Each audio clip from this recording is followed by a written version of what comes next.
On any weekend evening near the iconic Petronas Twin Towers, the buzz of the city is mixed with shouts of photo, photo, photo. These calls come from a growing group of young Malaysians, mostly from Sabah, working as informal photo toots. Smartphones, LED light, and Bluetooth speakers in hand, they offer quick, stylish photo sessions to tourists for just 10 ringgit Malaysia. The concept is simple. Take a few pictures and the customers only pays if they like them. It's a side hustle that has become a lifeline for many of them post-COVID. Most of these toots work part-time. They're not professional photographers, just young people trying to make ends meet.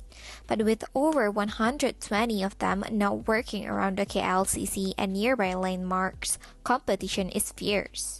Reports have surfaced of toots fighting over customers and some tourists and locals feeling harassed or pressured, even being stopped from taking their own photos unless they use the toot service. In response, the Surya KLCC management has banned them from operating inside the premises, restricting them to the areas just outside the complex. They say, "We're not in any gang," says one of the toot. "We're just trying to cari makan, where they earn an honest living." While some tourists enjoy the added convenience and local flair, others are put off by the noise, bright lights, and pushy tactics. The scene has raised questions about the urban order, tourism experiences, and the rights of informal workers.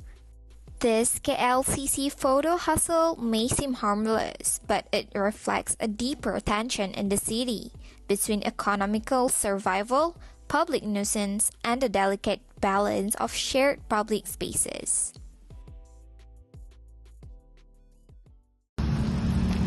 Miss. Cantik lah. Cuba post kat sini. Jom post kat sini. Okay. 1, 2, 3. Oh, nice. 1, 2, 3. Oh, nice. Look, you want this photo? Only for 10 ringgit. 10 ringgit? Betul ke ni? Yeah, so cheap. Come on. So beautiful. You can give me free? No, cannot lah. 5 ringgit? Okay, I take this. Okay. Thank you.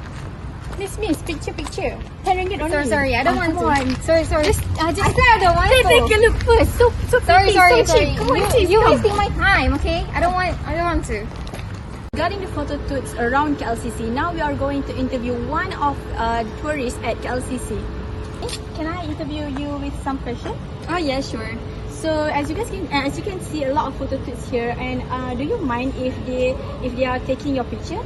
Actually, for me, it's I don't know who are there, but I think it's pretty good actually. And because I'm first time here tourism around the KL and the KLCC, so for me, yeah, it's good for me.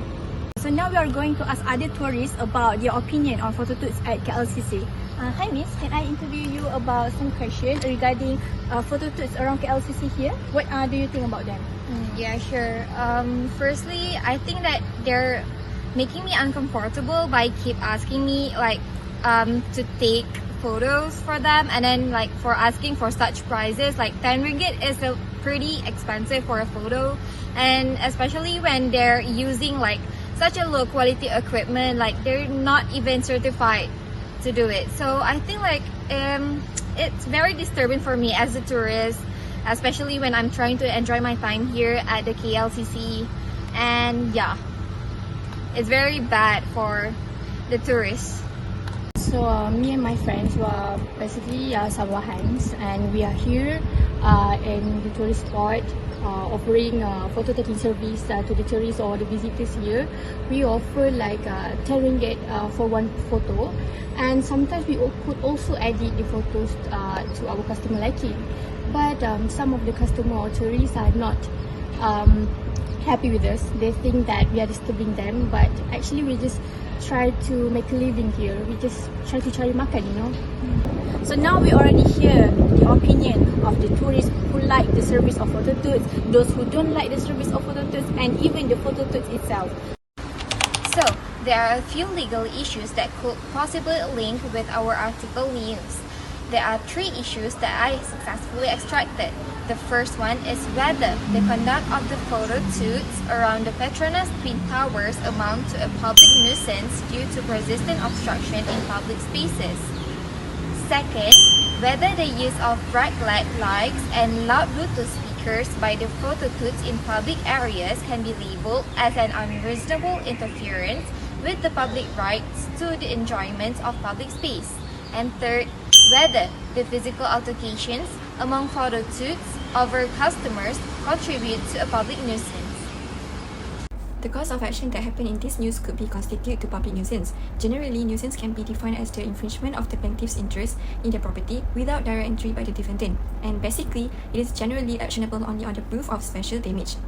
The damage claimable in the nuisance is not restricted to physical damage, and it can include amenity damage resulting from the interferences such as noise, smells, smoke, and vibrations. Furthermore, the sense of nuisance is wider than negligence. Looking back from the news, the actions of the photo shoots occur around the KLCC's premises, which some of them might be aggressive solicitation, blocking pedestrian pathways, and causing discomfort to the tourists could give rise to a public nuisance. So what is public nuisance? Basically, public nuisance can be defined as an action that causes interference to the enjoyment of the property which is shared by the public. For instance, interfering with the use of the public parks, the creation of the public hazards, and also obstructing public highways. Another example that could be given, eventually when a company that pollutes a river and making its water unsafe for the humans and animals. This shows that it is not a requirement that the nuisance action must affect the entire of or is every single member of the society. In addition, an action would constitute to the public nuisance if it materially affects the reasonable comfort and convenience in the life of a class or a part of the society. Sometimes it is not necessary that every single member of the society is affected. For example, a manufacturer who has polluted a stream might be fined and might be also ordered to pay the cost of the cleanup. Next example is 100 of obscene phone calls to at least 30 women over a period of 5 years were had to have constitute a public nuisance. Now, who can claim in the public nuisance? First, we must look into the damage occurred from the public nuisance. The damage suffered by the plaintiff must be a direct consequence from the defendant's act of nuisance, not a substantial damage. For example, when the plaintiff suffers breathing problems due to the defendant's smoke pollution, he can be said to have suffered a direct damage. But when the plaintiff suffers headaches because of the defendant's pollution, which substantially leads him to get a migraine, then the migraine is consequential damage for which the plaintiff is not entitled to claim the damages. Moreover, the damage that plaintiffs suffered must also be over and above other members of the public who were exposed to the same interference. Public person or any individual can institute in seeking for an injunction to restrain a public nuisance. However, they must go through with the Attorney General first to get a consent, as stated in the Section 8, Subsection 1 of the Government Proceedings Ordinance 1956, which provides, in the case of public nuisance, the Attorney General or two or more persons having obtained the consent in a writing of the Attorney General may institute a suit even though no special damage has been caused, for a declaration and injunction, or for such other relief as may be appropriate to the circumstances of the case. In addition, to support a wider definition of public nuisance can be seen based on the article which titled Fly Posting Informative versus Public Nuisance, were published by the three authors in the E-Bangi Journal of Social Sciences and Humanities. This article explores that the dual nature of the fly posting as both a communication tool and a potential public nuisance. The study in this article investigates that the fly posting, which is unauthorized placement of posters or advertisement in the public spaces within the Klang Valley in Malaysia. It combines a systematic review of existing literature with field observations to assess whether fly posting serve as an effective means of information or dissemination which could constitute a public nuisance. In this article, it mentions that according to the Legal Law Dictionary in the 2016 version, public nuisance refers to a wide variety of minor cries that threaten the health, morals, safety, comfort, convenience, and welfare of a community. To understand the issue of public nuisance, we are going to look at two key cases, one from mid-century Britain and one from Malaysia itself. So, for the first case, in the case of Attorney General and PYA Quarries LTD 1957, in the quiet town of Rutland, Wales during 1950s, a rock quarry operated by PYA Quarries sent shock waves literally through the local community, and the business relied on blasting, and these explosions create deafening noise, thick dust, and also strong vibrations. Nearby homes shook, and the walls cracked, and the gardens were also covered in dust. And the residents were not silent. They complained that the company's lawful business was interfering with their daily lives in an intolerable way. Eventually, the Attorney General brought a case against the quarry, claiming that its operations had become a public nuisance. And the court were tasked with determining whether the quarry's activity had crossed a line not in terms of legality, but in its effect on the wider public. and this case became one of the most significant references in public nuisance law. It introduced a key question: when does an activity, even if legal, become so disruptive to a community that it demands restriction? Next, for the second case in Malaysia, we fast forward to Penang in 1978, where in the case of Majlis Perbandaran Pulau Pinang and Boy Sui Pen and others 1978, where a group of hawkers had set up stalls along public roads without any formal license or municipal approval. And to some, they were simply trying to make a living, but to the public, the crowded paths, footways and blocked walkways were becoming intolerable.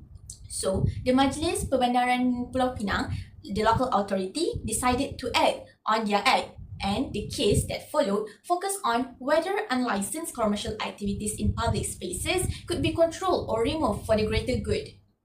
The court had to consider not only the actions of the hawkers, but the authority of local councils to regulate shared spaces for the benefit of all. And it became a leading Malaysian case on municipal enforcement and the limits of tolerance in public use. And today, just outside KLCC, the photo tours echo aspects of both those cases. They are not blasting rock, they are not serving food, but they are occupying a public space in ways that many now find intrusive.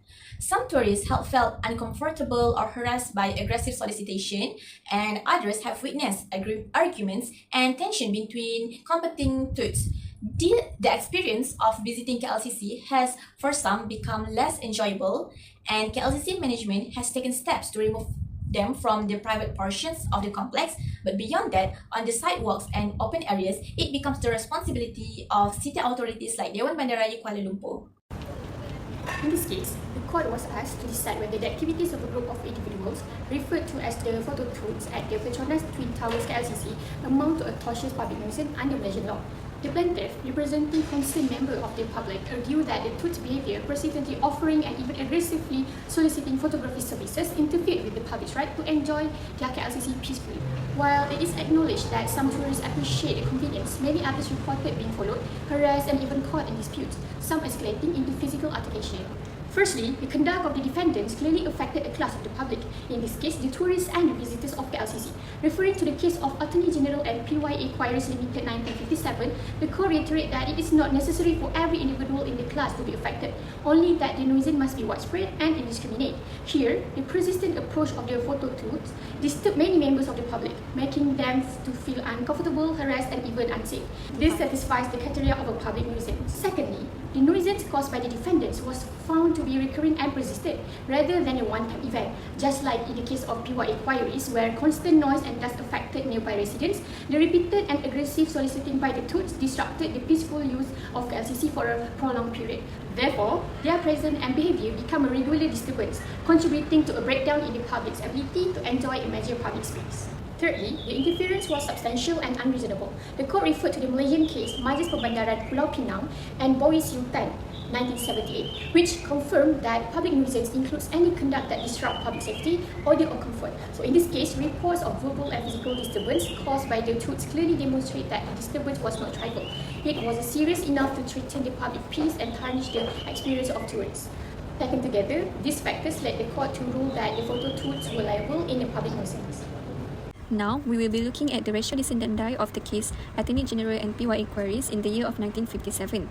The Court of Appeal in this case held that the activities of PYA Quarries constitute to the public nuisance because their activities were involved blasting operations that caused dust, noise and vibrations which affecting many local residents. Even though not every individual in the area was affected identically, the interference with the public's rights was sufficient to justify the Attorney General's action for an injunction. Therefore, in this case, it was stated and it is proven where an act materially affects the reasonable comfort and convenience of the life in the class of society, public nuisance will arise. Applying with the ratio with the chosen use, the first one, just like the quarry in the PYA Quarries case, the actions of photo tours at KLCC arguably affect the comfort and convenience of the public, particularly tourists in the major public attraction. Second one, the nuisance happen around the KLCC premise is not just occasional or targeting one person, but it also affects a class of the public, similar to how noise and dust affected the neighborhood in PYA Quarries. Third, the PYA Quarries case supports the idea that government bodies or local councils should act in the public interest to stop such activities when they cross the line into public nuisance. Therefore, the KLCC phototube situation parallels with the ratio in the Attorney General and PYA queries case, where it involved behaviour affecting the general public's comfort and use of a public space. Second, it could be classified as a public nuisance, not a private nuisance.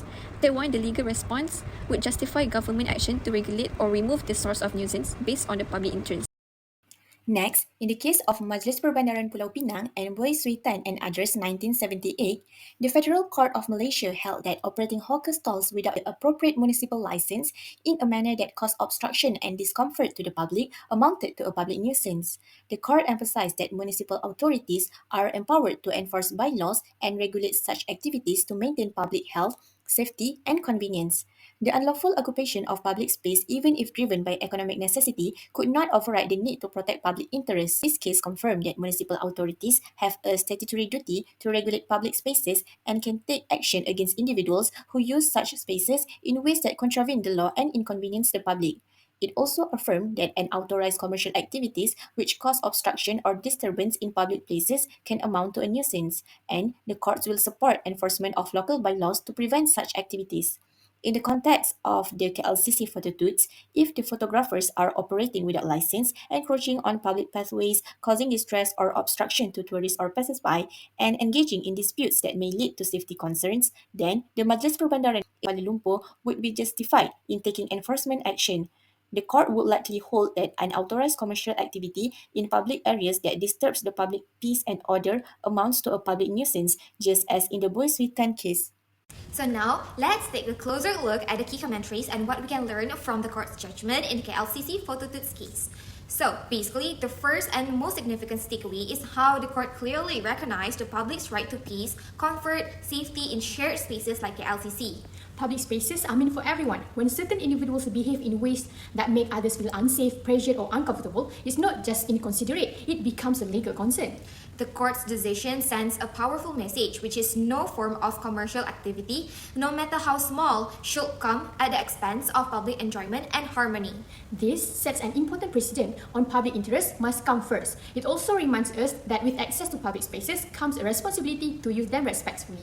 So, moving on to the next point, the second point is a proposed solution, which is introducing a licensing or permit system for individuals offering photo services at KLCC. As for right now, there's no formal system in place. Anyone can approach tourists to sell photography services. That's where a problem starts. Too many tools, aggressive tactics, and no accountability. So, by implementing a licensing system, authorities like DPKL or KLCC management could control the number of vendors and ensure they follow specific behavioral standards.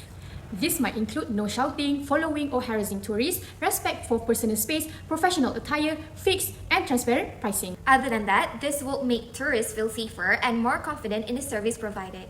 And most importantly, it would provide young photographers like the Sabahan Torts mentioned in the case with the legal and dignified avenue to earn a living without disturbing public order. Moving on to our third point, we propose setting up designated zones in the specific areas where licensed photo vendors can operate freely without causing disruption.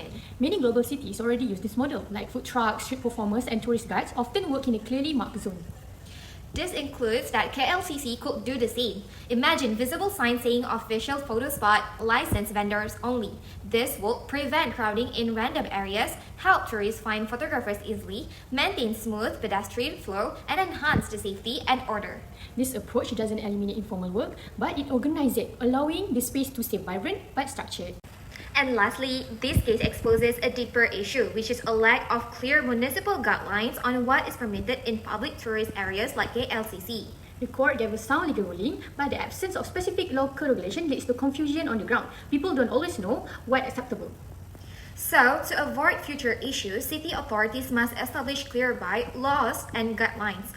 This should clearly state what types of commercial activity are allowed, where these activities can take place, what behaviors are prohibited, and what penalties apply for breaking the rules. With such regulation in place, it's easier to enforce order and both the public and vendors can operate within known boundaries. This clarity is crucial in high-traffic tourist zones like LCC. To conclude, while the court's judgment rightfully held the Torts accountable for public nuisance, the longer-term solution lies in a better urban planning and policy making. With proper licensing, designated areas, structured rules, and fair enforcement, we can ensure KLCC remains a safe, pleasant, and inclusive space for everyone, visitors, locals, and workers alike. So, let's aim for cities where everyone's rights are protected and where opportunity and order go hand in hand. The news about photo toots operating discomfort at KLCC may appear to be a minor social issue on the surface, but it actually raises important legal and regulatory implications. The first potential impacts on the future decisions is stronger enforcement of public nuisance laws. The discomfort behaviour of photo toots at KLCC has brought renewed attention to the issue of public nuisance in urban areas. In the light of this incident, local authorities such as DPKL may feel increased pressure to enforce nuisance laws more actively in the public spaces.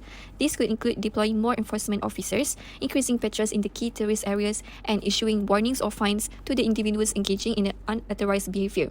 Future legal decisions or City Council policies may interpret public nuisance more broadly to include non-violent but persistently disruptive behaviours, especially when such behaviour negatively affects the tourism industry or public enjoyment of iconic landmarks. The precedent set in the case of Attorney General and PYA quarries in the year of 1957 may be used as a legal benchmark into such context. Another likely impact is the implementation of structured licensing schemes for informant street services, including freelance photographers, vendors and performers. Currently, many such service providers operate without permit, where they often resulting in clashes with local authorities or discomfort for the public. Given the visibility and frequency of photo toots in high-profile locations like KLCC, future decisions may push for a more regulated system that allows such individuals to earn a living legally and responsibly. For example, local councils might create designated zones for licensed photographers, set specific hours during which services may be offered, and provide basic training or customer service guidelines as a requirement for licensing.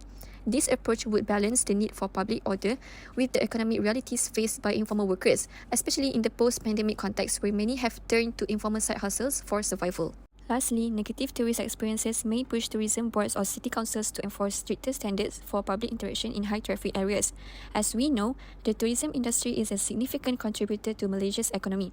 Incidents like photo toots at KLCC, even if they seem minor, it can negatively affect Malaysia's international image as a safe and tourist-friendly destination. Future decisions by tourism boards, local authorities, and city management teams may involve, first, establishing clear tourist protection protocols, second, creating tourist-safe zones with guaranteed vendor-free areas, and third, launching public education campaigns such as signboards or QR codes with verified services. These measures would be aimed not only at reducing unsolicited solicitations but also at enhancing the overall visitor experience, which is crucial in retaining repeat tourism and positive word of mouth. So, what can we conclude from the situation with the KLCC photo toots? While their intentions may be to earn an honest living, especially in the aftermath of the pandemic, their conduct raised serious legal concerns, specifically in the area of public nuisance. In the case of Attorney General and PYA Quarries Limited, the court made it clear that a public nuisance doesn't need to affect every single person, which just a class of the public is concerned. And here, we see that tourists and visitors at KLCC clearly felt uncomfortable, obstructed, and even harassed. Their behavior wasn't a one-off. It was persistent, recurring, and in many cases, disruptive, with loud shouting, bright lights, and even fights over customers. This brings us to the Malaysian case of Majlis Pembandaran Pulau Pinang and Buis Hutan, where it confirms that public nuisance includes anything that disturbs public safety, order, or comfort. So, if a court were to decide, it will likely find that the two's actions do amount to public nuisance. While we must be empathetic to their need to earn, it's also important to balance that with the public's right to enjoy a safe, peaceful public spaces. This case isn't just about nuisance, as it emphasizes more about the importance to manage a shared spaces in a fair and a lawful way. And with that, it comes to the end of the video. See you guys again soon. Bye!